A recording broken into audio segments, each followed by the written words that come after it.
కళ్ళు కైపెక్కించే పోకళ్ళు కాటేస్తే కాదంటానా ఇప్పుడైనా వయసేమైనా సొగసేమైనా మై మరపించే మనసేమైనా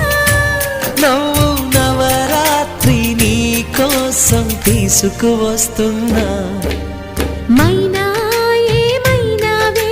మన్మథ మాసం అయినా ఎంతైనా ఇది మెత్తని మోసం